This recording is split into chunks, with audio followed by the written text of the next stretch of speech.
This is the 2023 Polestar 2, and as a Volvo enthusiast, I believe this is the obvious choice if you're getting into EV cars. That's a little redundant. And I think this is the first good choice if you're getting into EVs for the first time.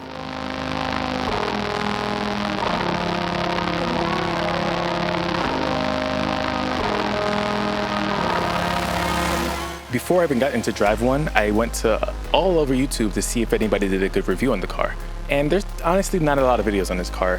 They're starting to get out now, but prior to this video, there were not a lot of automotive YouTubers that were curious about this. So I don't think there's a lot of people out there that know the potential of this car, and that's what I'm trying to change your mind about. This is the dual motor version, which means it's all-wheel drive. The power is split about evenly. It puts out around 402 brake horsepower, and it does 0 to 60 in around 4.5 seconds. On paper, that looks cool, but behind the wheel, you don't really feel it. The car goes, and if you're not paying attention to your speed, you'll be doing felony speeds within seconds.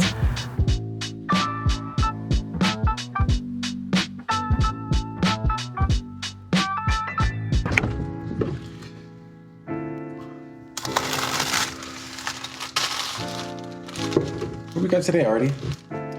Today we have the 2023 Polestar 2. Polestar 2? It has estimated 408 horsepower, the unique Volvo design you love, and it's electric, boogie woogie. And it has how much horsepower? I can tell you my problems, meditating my silence. But I keep pushing my pen, rotating my stylus. Brokenness feeling like sin, now no breath, low dollar. Used to be left on red, now all the girls go holler. Now all the girls go follow, all the fake fans go. This gets around 220-ish miles range. That's about how much I got out of it from a single charge. We went to about 3 different places trying to find charging. Didn't work out too well. The last place we found was Electrify America. I'm not giving them a shout out or anything, but they had charging and they had actually 8 spots open. The first day I went, it charged about a minute per percentage. That was okay. We were there for 40 minutes, so we got about 40% charge. Driving off, going home, that was about 10 miles away from us, so we lost some percentage coming back home to get it charged, from getting it charged. I can tell you my problems, I can tell you my sins. I can tell you my problems, I'm uncomfortable in my skin. I'm uncomfortable with my ends, I'm uncomfortable with my friends. I'm uncomfortable with my drinking, I'm uncomfortable with my thinking. I'm uncomfortable with my ways, I'm uncomfortable in this space. I'm uncomfortable on good days, I'm uncomfortable on bad days. I'm uncomfortable with my soul, I'm uncomfortable with my heart. I'm uncomfortable with myself, I'm uncomfortable with my heart. I'm uncomfortable with my thoughts. I just passed the cop, making sure he's not coming after me. The lane keep assist is so-so, like I don't really care for it too much. It kind of bounces. I feel like I bounce off lane to lane from like the side to side.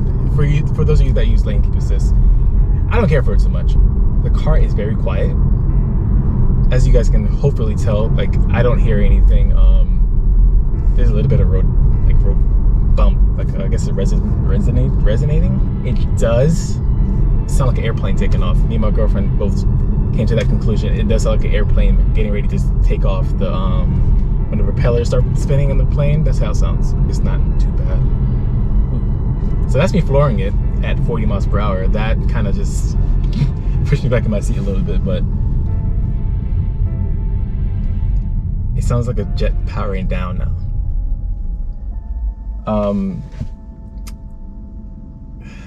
The sound system is good. It is Harman Kardon, whatever you guys want to call it. Sounds good. The music sounds, I can blast it and it doesn't sound like it's gonna be like making too much noise.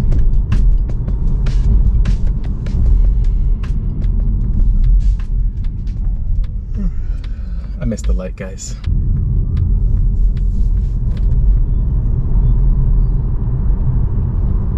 It just sounds so cool, like a plane. It's like I'm playing a video game, kind of. There's no like feel-good noises going along with it. Just me and my smile whenever I floor it. See, okay, at 20, it doesn't give you full power.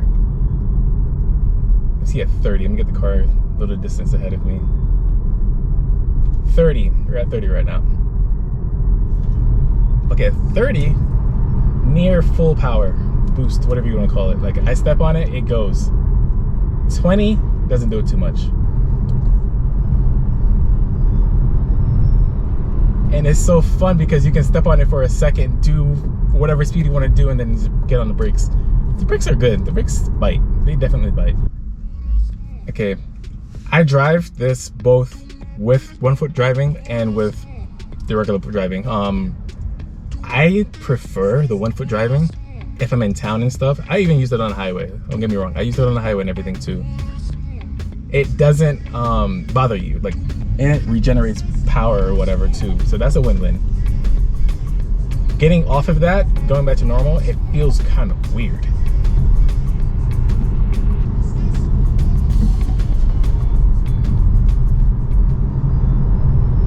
But I like this car. I don't have my radio detector in here, so I can't be driving too crazy. Only reason I wouldn't get this car is because there's in my area there's not many charging stations here. I literally have to drive at least 15 miles away just to get to a charging station, and that kind of kills the point. Obviously, like I said, you would have to get the charging station in your house, or whatever the thing is called to install it in your house. But oh my goodness, people, I don't like driving out here. Too many slow people. You have to get that thing in your house to get it to charge your car overnight or whatever. But even then, for me to travel long distance and everything, I wouldn't want to risk it yet. Until we have more mileage. I feel like that's what everybody says too, but until we have more like range out of these vehicles, I don't think I would want to have just an electric car yet. Definitely a hybrid, but not an electric car.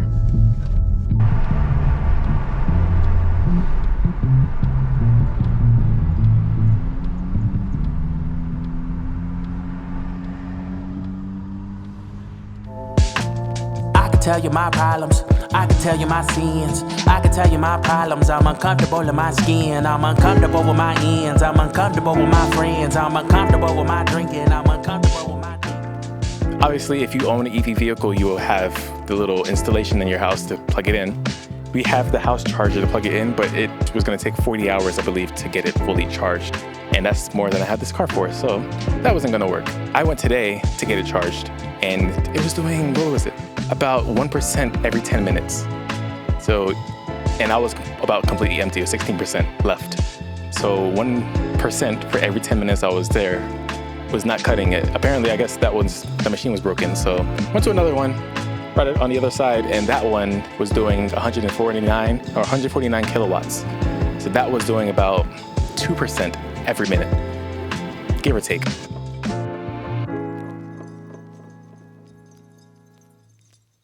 Up top on the door frame, it's a soft touch. It's like almost like a cloth. I don't know if it's cloth or not. I'm pretty sure they use like recycled plastic. I do not know the name on it, so don't quote me on it. Under that, there's a little bit of hard plastic where the door handle is. The door handle itself feels like metallic-ish. I say that because it's colder to the touch than any other of the pieces of the door. Everything else is kind of Volvo in here, not gonna lie to you. The door buttons, all the buttons seem just like my Volvo that's behind the camera that you guys can't see. Getting behind the steering wheel, you have the Polestar logo, which to me looks pretty cool. It's blacked out. Everything in here is pretty much blacked out and goes for what I was saying earlier, that minimalistic look. There's really not much to it. The mirrors on the door, the whole thing moves. The whole mirror moves. And to continue that inside the car, I noticed is that the mirror itself also has that frameless look to it. The whole car kind of goes with that minimalist, but it still has the things that you need in this car. All right, let's go to the back seat. Whew, okay. I noticed that we have heated seats, and that's the first thing that caught my attention. Not many cars have that in the back, heated seats, that is. They have adjustable vents as well, which is kind of cool looking. It has a little dial on it, and it clicks. Oh my gosh.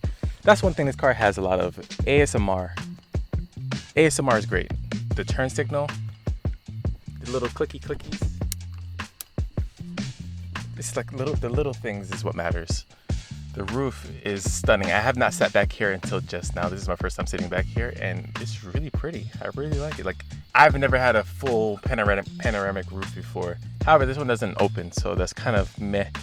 But I really like this car. I really, really want one. Polestar, hook me up, man. But Polestar is so under the radar, and I think that's what this whole car is about, is being under the radar, and they're taking advantage of that. You don't see Polestar commercials. You don't see Polestar on any of outside of the car, except for the brake light.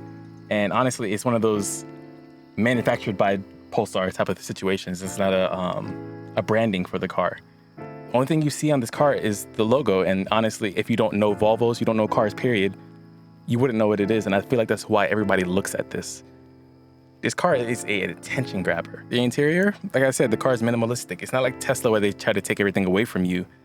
They integrated everything in this car perfectly. So what is my take on this car? That's a good one.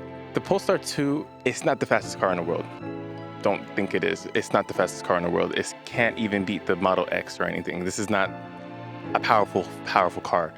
This is a car that is good for a daily, meaning you can get on the highway with ease, you can merge in and out of traffic with ease. Car is great on the back roads. Handles superbly. There's not many things I can say was wrong with this car. Maybe a little bit more power, maybe to make it feel like it's actually 400 horsepower, but other than that, like it's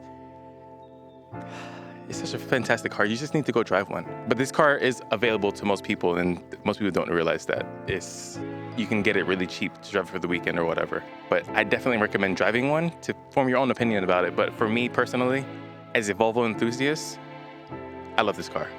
And I possibly could see myself trading my Volvo in for one of these. That being said, my name is Matt, and I hope you guys enjoyed this video, and welcome to Rocket Drive Club.